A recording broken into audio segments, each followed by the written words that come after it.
சில பிளேஸை பார்க்கும்போது இங்கே எப்படி இவ்வளோ டஸ்ட் வந்தது அப்படின்னு நீங்கள் ஃபீல் பண்ணியிருக்கீங்களா? இந்த மாதிரி நான் நிறைய டைம் ஃபீல் பண்ணியிருக்கேன். ஏன்னா ரெகுலராகவே நம்ம க்ளீன் பண்ணுறோம். பட் டஸ்ட் வந்து ஏதாவது ஒரு இடத்துல நம்ம யூகிக்க முடியாத சில இடங்கள்ல டஸ்ட் இருக்கும். என்னதான் வேக்கமிங் அண்ட் மாப்பிங் பண்ணாலும் இந்த டஸ்ட்டு கலெக்ட் ஆகிற ஒரு 12 ஏரியாஸ் பற்றி தான் இன்னைக்கு உங்க கூட டிஸ்கஸ் பண்ணியிருக்கேன். ஸோ இந்த 12 இடத்த நம்ம க்ளீனாக வச்சுக்கிறது மூலமா வீட்டை எப்போவுமே டஸ்ட் ஃப்ரீயாக முடிஞ்ச அளவுக்கு கண்ட்ரோலபிளாக வச்சுக்க முடியும் நம்புகிறேன். அதில் ஃபர்ஸ்ட் ஒன் பார்த்தீங்கன்னா விண்டோ கர்டைன்ஸ் ஆர் பிளைண்ட்ஸ். நீங்கள் விண்டோக்கு என்ன போட்டிருக்கீங்களோ அது அதோட பார்க்கும்போது உங்களுக்கு தெரியாது, அதில் டஸ்ட் இருக்க மாதிரியே தெரியாது.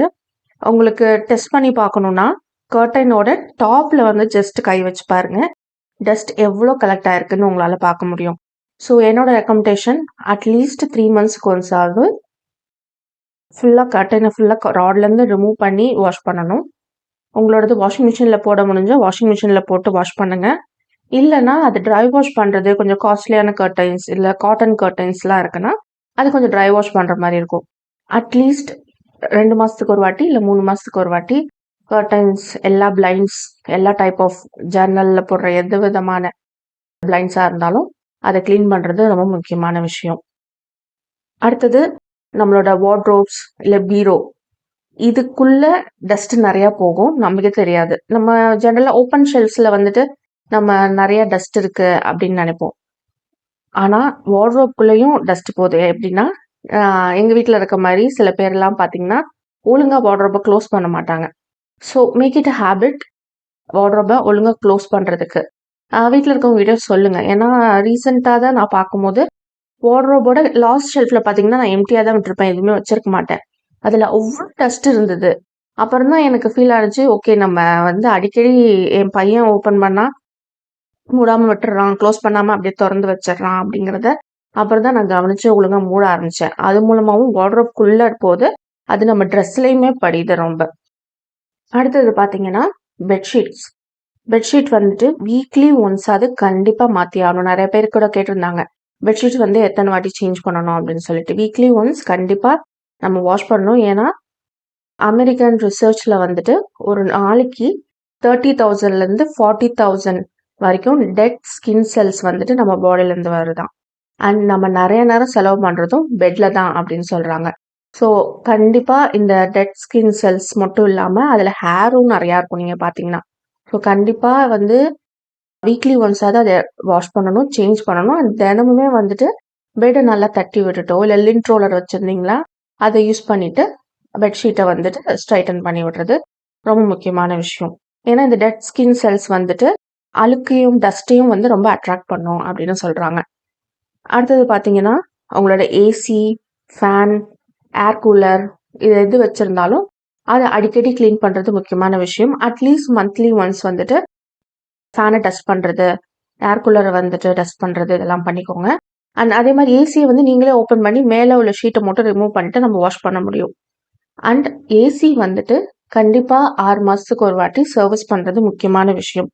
எங்கள் வீட்டில் பார்த்தீங்கன்னா என் ஹஸ்பண்ட் அண்ட் என் பையன் 2 பேருக்குமே வந்துட்டு டஸ்ட் அலர்ஜி இருக்குது.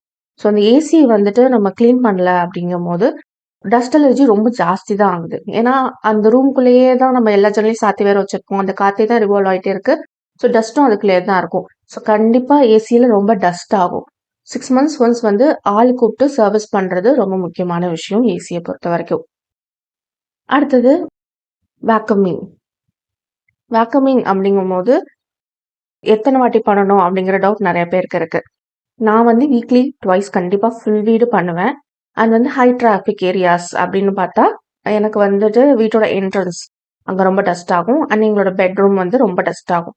இந்த 2 இடத்தையும் அடிக்கடி வந்து ஆல்மோஸ்ட் தினமும் வேக்கம் பண்ணிக்கிறது ரொம்ப நல்லது. எந்த இடம் ரொம்ப டஸ்ட் ஆகுதோ அந்த இடத்த அடிக்கடியும் முடிஞ்ச தினமும் மற்ற நேரத்தில் ஃபுல் ஹவுஸையும் 2 வாட்டி வேக்கம் பண்ணுறது நல்லது. நீங்கள் கையில் கூட்டுறதை விட வேக்கம் பண்ணிங்கன்னா ஃபுல்லாக சக் ஆகிடும். அதனால தான் நான் வேக்கம் கிளீனர் அதிகமாக ரெக்கமெண்ட் பண்ணுறேன். நீங்கள் ஒருவேளை ரோபோ வேக்கம் வச்சுருந்தீங்கன்னா உங்களுக்கு ரொம்பவே ஈஸியாக இருக்கும். தினமும் கூட நீங்கள் வேக்கம் பண்ணிக்கலாம். அடுத்த முக்கியமான விஷயம் நம்ம கிளீனிங் டூல்ஸை க்ளீன் பண்ணுறது. அந்த வேக்கம் கிளீனர் பார்த்தீங்கன்னா எனக்கு கலட்டி அந்த டஸ்ட்டை எடுக்கிறது பிடிக்காத வேலை. பட் அந்த டஸ்ட்டோடையே வேக்கம் பண்ணுறது அதை விட மோசமான விஷயம். ஸோ இந்த கிளீனர்ஸ் எல்லாத்தையும் க்ளீன் பண்ணுறது வேக்கம் கிளீனர் மட்டும் கிடையாது. நம்ம டஸ்டிங் யூஸ் பண்ணுற டஸ்டர், இல்லை கையில் க்ளவுஸ் மாதிரி போட்டுட்டு பண்ணுற மாதிரி மைக்ரோ ஃபைபர் கிளாத்ஸ் இருக்கும் இல்லையா, அது கிளீனிங்க்கு யூஸ் பண்ணுற எல்லா microfibre cloths, mop pad, இது எல்லாத்தையுமே நம்ம க்ளீன் பண்ணுறோம். டஸ்டிங்க்கு நீங்கள் எந்த விதமான ப்ரஷஸ் யூஸ் பண்ணுறீங்களோ அது எல்லாத்தையும் டஸ்ட் பண்ணி க்ளீனாக வைக்கிறது முக்கியமான விஷயம். சில கிளாத்ஸ் பார்த்தீங்கன்னா, எக்ஸாம்பிள் மைக்ரோ ஃபைபர் கிளாத்லாம் வாஷிங் மிஷின்லேயே போட்டு கூட துவைக்க முடியும். மாப் பேட் வந்துட்டு ஃப்ளாட் மாப்பில் உள்ள மாப் பேட் வந்து வாஷிங் மிஷினில் துவைக்க முடியும். அது மந்த்லி ஒன்ஸ் அது நம்ம துவைச்சு வைக்கிறது ரொம்ப நல்லது. இல்லைன்னா அட்லீஸ்ட் கையிலையாவது க்ளீன் பண்ணி வைக்கிறது முக்கியமான விஷயம். அடுத்து அதிகமாக டஸ்ட் சேர இடம் டோர் மேட். நீங்கள் டோர் மேட் எடுத்து எப்போ வேணாலும் நீங்கள் தட்டுங்க, தினமும் கூட தட்டுங்க, அதுலேருந்து அவ்வளோ டஸ்ட் வரும். ஏன்னா அதில் அவ்வளோ டஸ்ட் பார்ட்டிகிள்ஸ் அதில் தான் ஃபுல்லாக கலெக்ட் ஆகிருக்கும். அது குறிப்பாக இந்த மைக்ரோ ஃபைபர் கிளாத்தில் பண்ண மேட் தான் நான் வச்சுருக்கேன். என்னதான் அந்த மைக்ரோ ஃபைபரில் பண்ணியிருந்தாலும் அது காலில் ஈரம்லாம் சக் பண்ணுற மாதிரி டஸ்ட்டையும் அவ்வளோ சக் பண்ணிக்குது.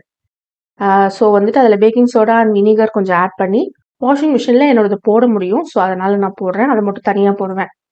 கையில் துவைக்கிறது கொஞ்சம் கஷ்டமான விஷயம், பட் அதை க்ளீன் பண்ணுறது ரொம்ப முக்கியமான விஷயமும் கூட.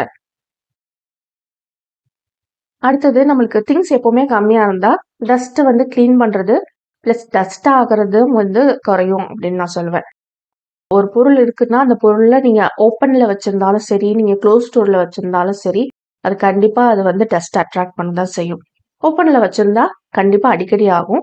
க்ளோஸில் இருந்தால் ஒரு 3 months ஒன்ஸ் ஆச்சும் நீங்கள் அதை ஓப்பன் பண்ணி டஸ்ட் பண்ணி தான் ஆகணும். உதாரணத்துக்கு ஷோகேஸில் இருக்குன்னு நீங்கள் டஸ்ட் பண்ணாமலே வச்சுருந்தீங்கன்னா ஒரு 3 மாதம் 6 மாதம் கழிச்சு பார்த்தீங்கன்னா கண்டிப்பாக டஸ்ட் ஆகி தான் இருக்கும். இப்போ நம்ம எப்போவுமே கம்மியான திங்ஸ் வச்சுருக்கும் போது நம்மளுக்கு இந்த டஸ்ட் பண்ணுற வேலையுமே குறையும். கிளீனிங் ஒர்க் ஜென்ரலாகவே வந்து குறைஞ்சிரும் டீக்ளட்டரிங் பண்ணும்போது. ஸோ உங்களுக்கு தேவையில்லாத பொருள், நீங்கள் யூஸ் பண்ணாதது, இதெல்லாம் பார்த்து டீக்ளட்டர் பண்ணுங்கள். டீக்ளட்டரிங் சீரீஸ் ரீசெண்டாக நம்ம சேனலில் போட்டுட்ருக்கோம். ஆல்ரெடி 2 வீடியோ போட்டேன், லிங்க் டிஸ்கிரிப்ஷன் பாக்ஸில் கொடுக்குறேன். அடுத்தது ரக்ஸ். ரக்ஸ் அப்படின்னு சொல்லும் போது எல்லாருக்கும் ரொம்ப பிடிக்கும். ரொம்ப கலர் கலராக டிஃப்ரெண்ட்டாக நிறையா விதமாக வர்றதுனால.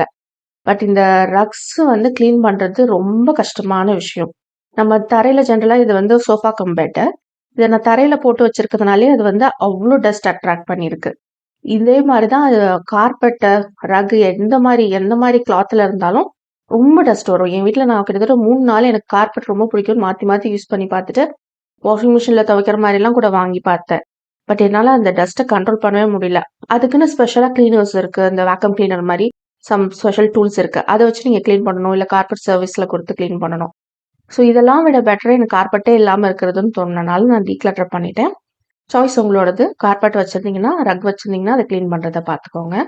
அடுத்தது நம்மளோட செப்பல்ஸ், ஷூஸ், இதெல்லாம் வந்து என்ட்ரன்ஸில் தான் நாங்கள் போடுவோம். ஏன்னா வந்து வீட்டுக்குள்ளே என்ட்ரு ஆனோன்னா தான் போடுவோம். ஏன்னா வெளியில் வந்து எங்களுக்கு ஸ்பேஸ் கம்மி. இன்னொன்று வெளியில் போட்டால் வந்துட்டு டாக் எடுத்துகிட்டு போயிடும். ஸோ அதனால வீட்டுக்குள்ளே என்ட்ரு ஆனோன்னே கழட்டி உள்ளே போடுற மாதிரி ஷூ ரேக் வச்சுருக்கோம். நீங்கள் அந்த மாதிரி வச்சுருந்தீங்கன்னா கண்டிப்பாக ஷூ அந்த இடத்துல நின்று கழட்டி போட்டுட்டு வர சொல்லுங்கள்.